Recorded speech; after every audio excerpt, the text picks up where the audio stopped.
Përshëndetje dhe mirë se vini në këtë kënd të intervistës kur do të takohemi her pas here për të biseduar për tema të caktuara. Sot është një nga ato tema që unë e kam për zemër, për shkak se na prek pikërisht ne, redaksit e lajmeve në Shqipëri, por e gjithë media në fakt, dhe ku në qendër janë gazetaret gra.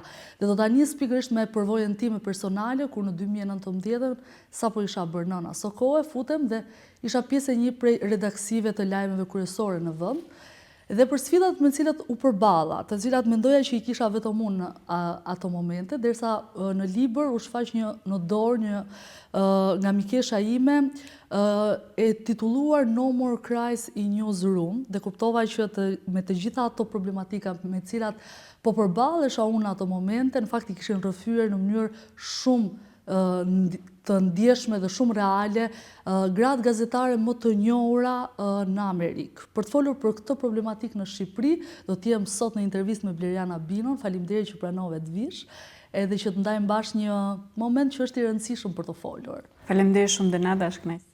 E nisa nga përvoja ime personale, aso kohë e sapo bërë nën, në një vit që pati shumë ngjarje, 2019-2020, nga dy tërmete, në pandemi, me një fëmijë të vogël, dhe ndërkohë vendosa, ishte viti im vendimtar, ai nisjes dhe mbi gjitha ai momenti që nuk u tërhoqa. Mund të kishte qenë lehtësisht të hiqja dorë, por vendosa që jo, të gjitha këto pengesat, një pas një t'i përballja.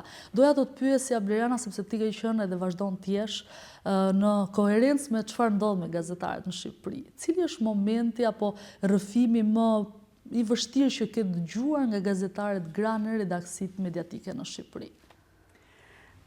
Ne dokumentojmë në mënyrë të vazhdueshme presionet, kërcënimet edhe sulmet që u ndodhin gazetarëve, punonjësve të medias, profesionistëve të lirë në tërësi, por natyrisht sidomos edhe vajzave dhe grave në media.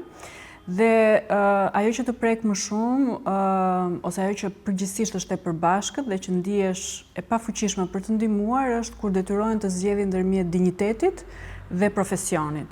Raste tipike të pushimeve të padrejta nga puna ose të presionit të vazhdueshëm në mënyrë të tillë që të tërhiqen ose të japin dorëheqjen dhe të largohen nga redaksia. Këto janë raste shumë të vështira sepse prekin jo vetëm po themi lajmin edhe profesionin, po njëkohësisht kanë pasoja edhe në jetën personale dhe familjare të çdo vajze dhe grua. Dhe elementi tjetër është kur ka, që është I vështirë për tu zgjidhur edhe për tu adresuar, është kur ka element të ngacmimit seksual në marrëdhëniet e punës ose në kontekstin e punës. Dhe sërish këtu është kjo presioni ndaj vajzave dhe ndaj grave për të heshtur dhe për të përpjekur për ta ruajtur dinjitetin e tyre pa e humbur profesionin. Në parim nuk duhet të ishin një zgjedhje mes dinjitetit dhe profesionit, por këto të dyja duhet të shkonin bashkë me njëra tjetrën. Kur kemi bërë takime këtë vit në përrethe, në Fier një gazetare lokale me të drejtë tham, shpeshherë ndihemi që jemi shndruar në plastelin, që marrim formën në të cilën dëshirojnë pronarët tanë sipas interesave të momentit. Kjo na vendos ne në vështirësi në raportin që kemi me publikun dhe me qytetarët, sidomos në komunitetet vogla lokale, sepse për një farë kohe bëjmë lajme dhe mbulim mediatik me një linjë editoriale caktuar dhe papritmas kjo thyet dhe ndryshohet radikalisht. Edhe ky presioni që vjen brenda redaksisë për mënyrën se si do mbulohet lajmi, se si do prodhohet, po themi, përmbajtja mediatike, dhe kjo e cënon dinjitetin e gazetarëve dhe raportin që ata krijojnë pastaj me publikun dhe besimin që ata kanë tek vajzat dhe tek gratë gazetare. Dhe normalisht këto janë shumë të vështira për tu zgjidhur në mënyrë të menjëhershme dhe vetëm nga një individ. Ju përmendët dy element shumë të rëndësishëm, që është ngacmimi dhe përballja me pushime nga puna, të cilët padyshim jam e sigurt që çdo gazetare në vijën e karrierës së saj të paktën njëra nga ato të dyja është përballur. Por dua të them edhe nga përvoja personale dhe gjithë të intervistë do ta ndaj në këtë aspekt, janë një sër problematikash të tjera, të cilat në fakt nuk janë kaq madhore në dukje saç janë këto të dyja, ku ti duhet të bësh zgjedhje, siç ti e the, por janë presionet vazhdueshme të përditshmërisë, të cilat ndikojnë përpara se sa ne jemi gazetare, dhe pse prevalon tek profesioni ti je gazetare, gjithë dita jote është e mbushur, ndonjëherë edhe nata deri vonë. është presioni që ka në redaksit e lajmeve, në mbulimin e terren, për të qenë gjithmonë gati për këtë profesion. Por ndërkohë problematikat brenda redaksive janë të shumë llojshme. Si ndikon kjo e të qenurit njeri përpara se ti jesh gazetar? Kjo shumë e vërtet e kushtëzon aftësinë për të bërë gazetarin në interes të publikut, kjo është pak dhe e sigurt. Edhe momente të tilla si mbledhjet e mëngjesit redaksis, ne kemi dëshmi nga vajza dhe gra të cilat tregojnë fakt kur janë format e ndryshme të presionit. Po themi kryeredaktori nuk të drejtohet me emër, ose drejtori informacionit nuk të drejtohet fare, nuk e merr parasysh temën ose lajmin që ti po përpiqesh të mbulosh edhe që e sjell, ose ti punon gjithë ditën për të bërë një kronik në terren dhe kur e sjell pastaj në redaksi ajo totalisht po themi injorohet. Pra kjo mos përfillje po themi profesionale është një ndikim i drejt për drejt. Kjo, sidomos në ato që janë redaksit të mëdha, por vajzat e gratë kanë sfida edhe në media që janë më të vogla, edhe me format e reja të bërit gazetarie. Për shembull, nuk janë më, sidomos për mediat më të vogla dhe më të reja, nuk është ai grupi xhirimi tipik që ne jemi mësuar, pra një gazetare në terren, një kameraman me kamerën e madhe, shoferi, makina e pajisur mirë e kështu me radhë. Shpeshherë thjesht një vajzë e re me telefonin e saj në dorë dhe me një pajisje minimale që bën edhe filmimin, bën njëkohësisht edhe raportimin. Po ndërkohë ti gjendesh përballë një institucioni ose përballë një proteste, njerëzit nuk e kuptojnë, nuk e vlerësojnë, të shikojnë si një vajzë, sidomos kur je dhe e re, mundësisht të shtyjnë dhe të shpërfillin. Dhe këto, natyrisht është kjo që the ti, që janë gjëra shumë të vogla, por që ndikojnë te motivimi, ndikojnë edhe te kënaqësia profesionale që ti merr.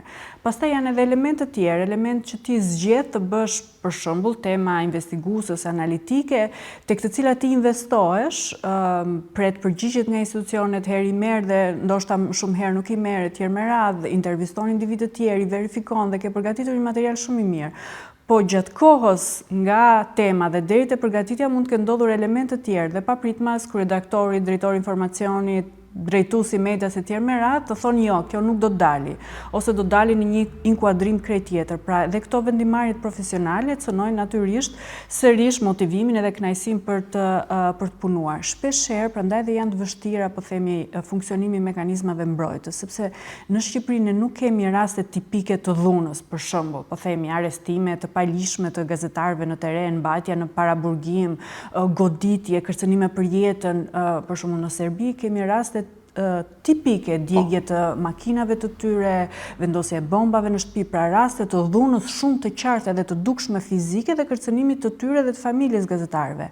Në Shqipëri fatmirësisht nuk e kemi këtë, por kemi të gjithë këto elementet e tjerë që janë të heshtur, që janë të fshehur, që janë të nënkuptuar, por janë në mënyrë të vazhdueshme dhe sistemike dhe praktikisht e bëjnë, si thua, gazetarin profesionale, gazetarin në interes të publikut, të qytetarëve, shumë të vështirë për të realizuar. Dhe kjo, sidomos, kur ne i shtojmë këtë elementin, këtë perspektivën gjinore, perspektivën e moshës dhe perspektivën e vajzave dhe grave që punojnë në media lokale, ose në media online, ose në media më të vogla.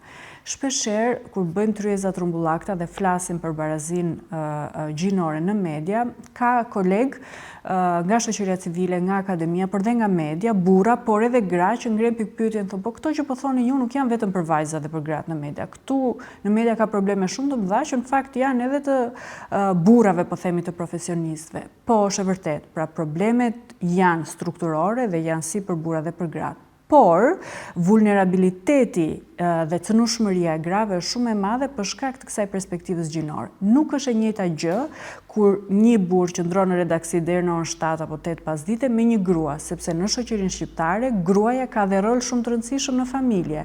Pra pikërisht për këtë rolin shtesë që ka gruaja për kujdestarinë, për rritjen e fëmijëve, siç e përmendet ti vet, për shtatzaninë, kujdesin që ka për familjarët e tjerë, të gjitha këto e shtojnë presionin ndaj vajzave dhe grave që janë në redaksi. Prandaj dhe këto pabarazit janë edhe më të ndjeshme në rastin e vajzave dhe të grave. Do ndalim në një moment që për gratë është shumë i rëndësishëm, që është mëmësia.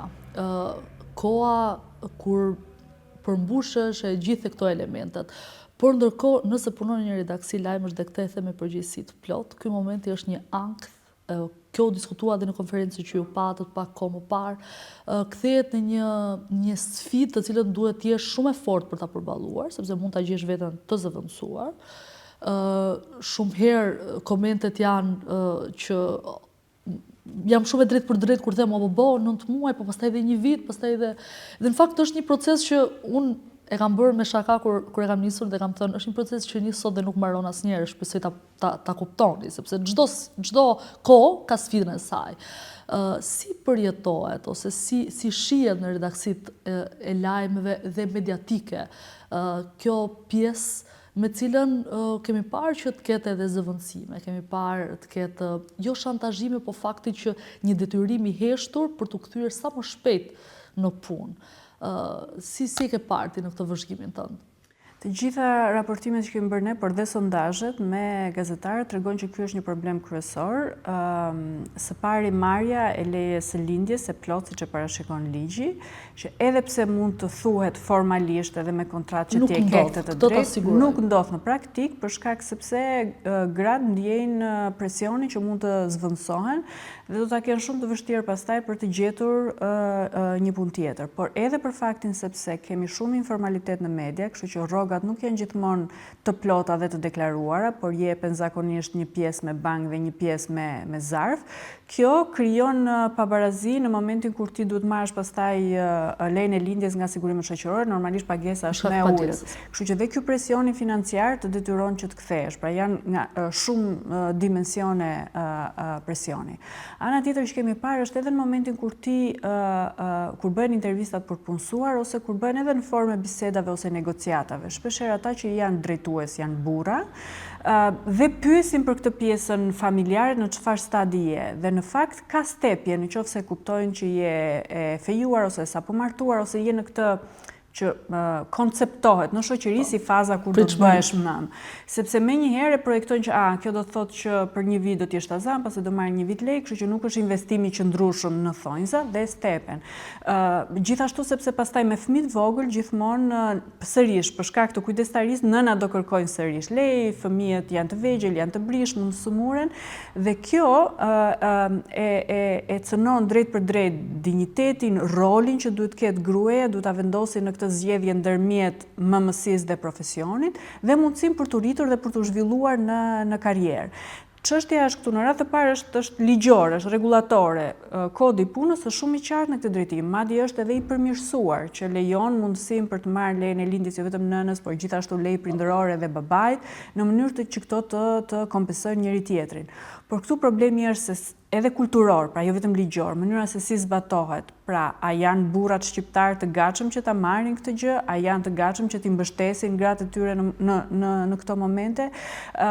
Pse duhet të vendoset gruaja në këtë dilemë që do zgjedh do rrisë fëmijën apo karrierën? Dhe pastaj kalojmë te elementi tjetër, institucional, te redaksia. Çfarë bën redaksia për ta lehtësuar këtë grua e cila po kalon në këtë fazë që është e rëndësishme dhe që ligji ja njeh këtë të drejtë. Unë e mirë kuptoj që dhe redaksit janë në presion dhe mediat nuk janë gjithmonë... është një rreth vicioz. është rreth vicioz, po, kanë presionet financiare të tyre, i duhen aty për një herë zërat e mirë, ato që e njohin, që e mbulojnë shumë mirë, temën për cilën apo specialitetin e tjerë me radhë, por ky nuk është justifikim të gjitha këto presione që ka media, po themi si institucion, nuk është justifikim për presionin ndaj vajzave dhe grave. A flasin gratë gazetare? Po e them këtë gjë nisur edhe nga vetja. Për 1 vit e gjysmë, në ambientin ku unë punoja, thuajse askush nuk e dinte që unë isha bërë një nën, edhe praktikisht nuk doja ta tregoja për shkak të mënyrës se si do shikohesha nëse unë do kërkoja një ditë leje. Pra nëse unë nuk e thoja që jam nën, ndoshta leja vinte më e lehtë se sa ta thoja se po e bëja këtë gjë për shkak se jam nën. A ka një hezitim për të folur, për të treguar nga ana e gazetarëve në këtë aspekt?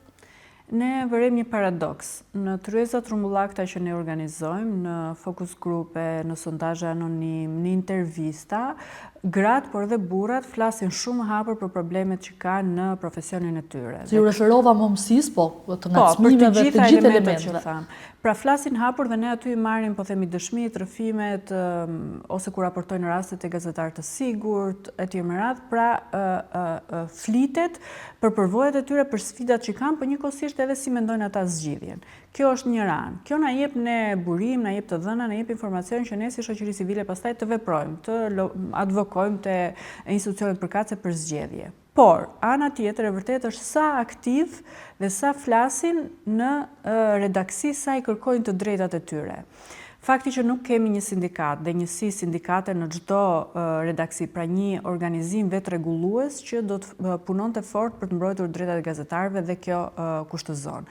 Ky presion i përgjithshëm dhe frika që nëse flas do bëjmë shembull dhe do ta kemë shumë të vështirë pastaj që të punësohem edhe në media të tjera, sepse do njihen, nuk do m'japin rekomandimin, do thonë kjo është problematike dhe këtë e kemi si dëshmi, ç'të duhet, domethënë do të hapi te lashe, kështu që lëre, pra dhe kjo frika që do bësh e pa punësueshme, po themi, e cënon. Dhe elementi tjetër është që ka pak zëra që flasin në hapësirën publike. Pra ka disa gra gazetare ose që kanë qenë në gazetari po janë tërhequr ose që janë akoma që flasin edhe në hapësirën publike shumë hapur, pra shkruajnë shkrime, statuse në Facebook, forma të ndryshme të komunikimit me publikun e gjerë për ta bërë të ditur këtë gjë. Dhe domethënë këto të treja nëse do ishin më të sinkronizuar me njëra tjetrën do ishte shumë më mirë. Dhe gjithashtu do duhej që të kishte shumë solidarizim. Unë e them gjithmonë që nuk mjafton. Është e nevojshme dhe është rritur solidarizimi për hir të vërtetës. Brenda grupit, si thua, brenda po themi Komitetit Gazetarëve, shpeshherë është dhe infragmentarizuar, ndonjëherë është i kushtëzuar. Pra nëse unë gjykoj që ti je gazetar i mirë, po solidarizohem, po nëse jo dhe aq, pra solidarizimi është në parim dhe nuk duhet jetë i kushtëzuar. Por duhet shumë mbështetje dhe solidarizim dhe nga të gjithë të tjerët, nga shoqëria civile, nga akademia, nga qytetarët, pra sepse nëse gazetari nuk ka aleancën e këtyre të tjerëve, nëse qytetari nuk e kupton vlerën që ka, po themi Dinada, Siona, e tjerë me radhë, impaktin publik që ka, është shumë vështirë që të fitojnë këto aleancët e tjera. Nuk është thjesht sepse goditet një individ, sepse edhe në profesione tjera ka presionet formave të ndryshme. Patjetër. Por kërkohet ndjeshmëri më e lartë dhe mbrojtje e veçantë për gazetarët, sepse nuk goditet vetëm individi, por dhe lajmi dhe informacioni. Do të bëj një pyetje të fundit, duke qenë se panoramën për cilën ne po flasim fakt ka problematika. Ndoshta këto problematika do përpiqemi të zgjidhim e do të kenë një zë më shumë me gjithë retorikën që ne kemi për antarësimin në Bashkimin Evropian dhe shpresojmë që të parafrohemi me ta sa i takon mënyrës së trajtimit të gazetarëve, po kemi ende punë për të bërë për të shkuar atje. Megjithatë dua që gjithmonë të ketë një hapësirë pozitive, sepse do na ndjekin gazetar të rinj, do na ndjekin nxënës të cilët aspirojnë të jenë pjesë e medias edhe duhet të jetë inkurajim për secilin që na dëgjon, pra jo vetëm problematikat, se duhet jemi koshient për ato që kemi, por për një thirrje apo për një çfarë do t'i thonit një gazetare, edhe gazetare të ri, i cili i sheh gjithë këto probleme dhe mund të jetë ndyzimin, a duhet unë ta bëj këtë profesion, sidomos edhe me gjithë ndryshimet që po vinë me inteligjencën artificiale. Është një moment vendimtar ku ne do duhet reflektojmë. Dhe nuk do doja që t'japim një mesazh që ata mos t'i bashkohen. Është një fushë shumë e bukur dhe shumë impaktuese.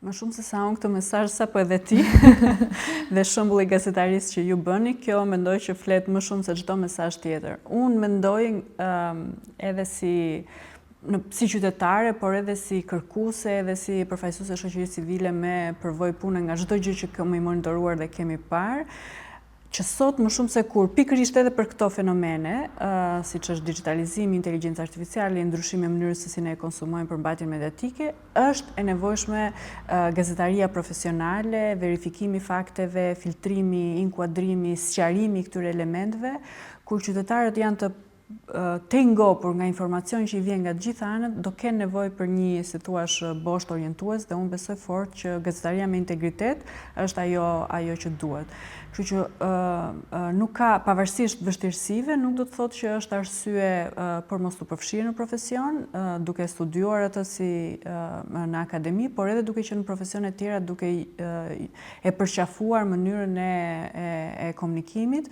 edhe duke përqafuar median për të komunikuar me publikun publikun shumë më tepër.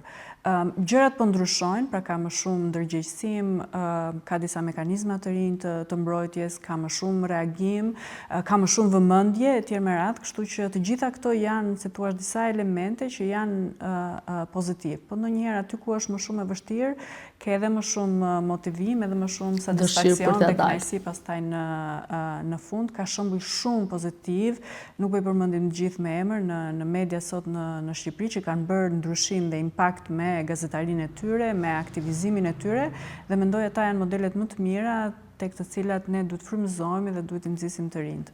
Unë dua të të falenderoj për gjithë bisedën e sinqertë, por edhe gjithë punën që bën ndërkohë. Edhe nëpërmjet këtij këndi të intervistave dua t'ju them që do të vim më shpesh tek ju tek ato tema të cilat në hapësirat e televizioneve tradicionale nuk ka aq shumë kohë, sepse kohën e zë politika, e zë drejtësia dhe kryesisht Shernaja dhe jo thelbi. Ju lë takim në intervistën e radhës. Faleminderit që na ndoqët.